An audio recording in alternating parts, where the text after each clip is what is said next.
teman-teman. Pada kesempatan ini saya akan mempresentasikan hukum administrasi negara. Perkenalkan, nama lengkap saya Archanila Giriani Tresa Rosari, NIM 2103010054, kelas 4B, mata kuliah Hukum Administrasi Negara, Ilmu Administrasi Negara. Yang pertama, administrasi negara dan hukum administrasi negara. Pengertian administrasi negara. 1. Menurut Leonard D. White menganggap bahwa administrasi negara adalah keseluruhan operasi aktivitas-aktivitas kerja yang bertujuan menyelenggarakan atau menegakkan kebijakan kenegaraan. 2. Menurut Pradjudi Atmosudirjo, administrasi negara adalah fungsi bantuan penyelenggaraan dari pemerintah. Artinya, pemerintah tidak dapat menunaikan tugas-tugas dan kewajibannya tanpa administrasi negara. 2. Pengertian hukum administrasi negara. Menurut J.H.P. Bella Freud, hukum tata usaha negara atau hukum tata pemerintahan adalah keseluruhan aturan-aturan tentang cara bagaimana alat-alat perlengkapan pemerintahan dan badan-badan kenegaraan serta majelis-majelis pengadilan khusus diserahi Pengadilan Tata Usaha Negara. Yang kedua, hukum administrasi negara adalah hukum yang mengatur dan mengikat alat administrasi negara dalam menjalankan wewenang dan menjadi tugasnya selaku alat administrasi negara dalam melayani warga negara harus senantiasa memperhatikan kepentingan warga negara. Yang berikut, hakikat dan fungsi hukum administrasi negara. Yang pertama, hakikat hukum administrasi negara. Hakikat hukum administrasi negara. 1. Sebagai subsistem sumber hukum negara dapat disebut hukum pemerintahan. 2. Memungkinkan administrasi negara menjalankan fungsinya. 3. Melindungi keluarga terhadap sikap, tindak, atau perbuatan administrasi negara dan juga melindungi administrasi negara itu sendiri. Yang berikut, fungsi hukum administrasi negara. 1. Norma yang mengatur lembaga dan kekuasaan pemerintah dalam menjalankan pemerintahan.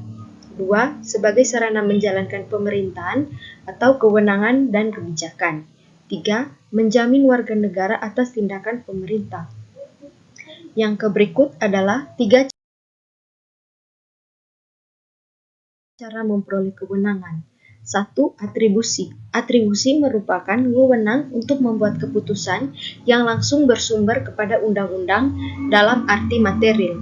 Atribusi dengan demikian merupakan cara untuk membentuk wewenang tertentu dan pemberiannya kepada organ tertentu berdasarkan peraturan perundang-undangan. Misalnya, wewenang gubernur dan bupati atau wali kota ditetapkan oleh Undang-Undang Nomor 23 Tahun 2014 tentang pemerintahan daerah.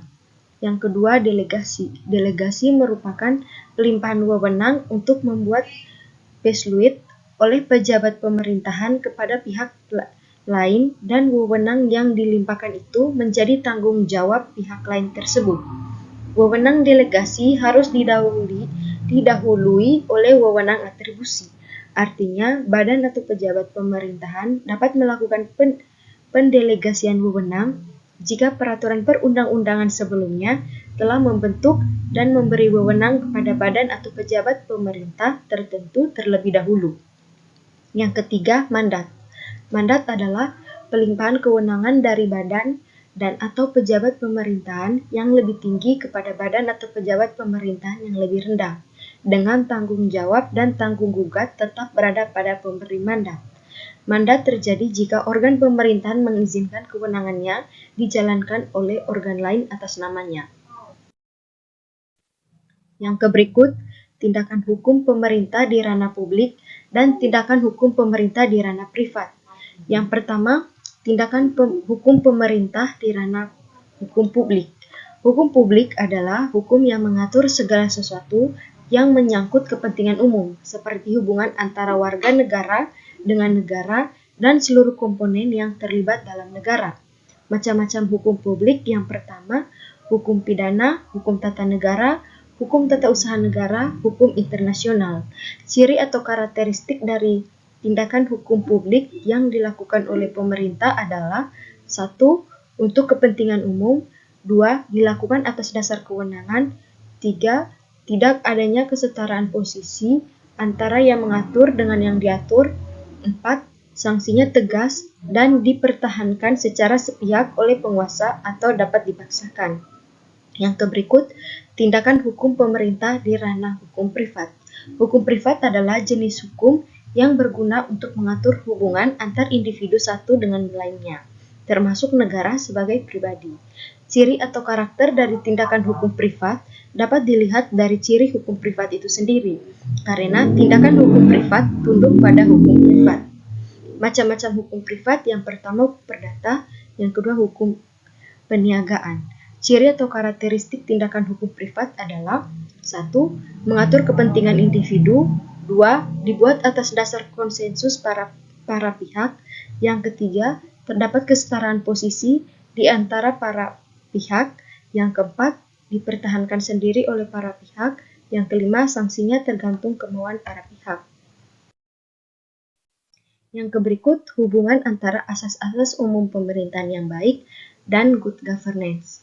Pemerintahan yang baik atau good governance menurut Safri Nugroho dapat dilihat sebagai kata-kata atau istilah biasa, yaitu kepemerintahan yang baik atau label konsep, khususnya pada konsep asas-asas umum pemerintahan yang baik atau AAUPB dan good governance.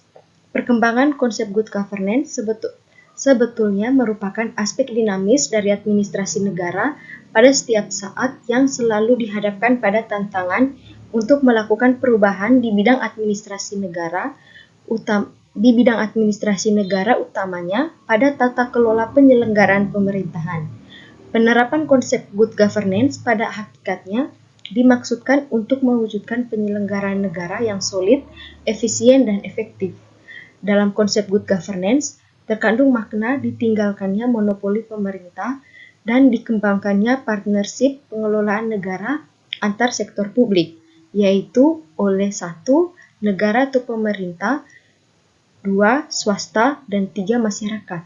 Jadi, good governance ditandai dengan hubungan yang sinergis dan konstruktif antara ketiga pihak tersebut yang oleh kalangan pakar disebut sebagai pilar-pilar good governance. Asas-asas umum pemerintahan yang baik juga diberlakukan bagi sektor swasta dan masyarakat.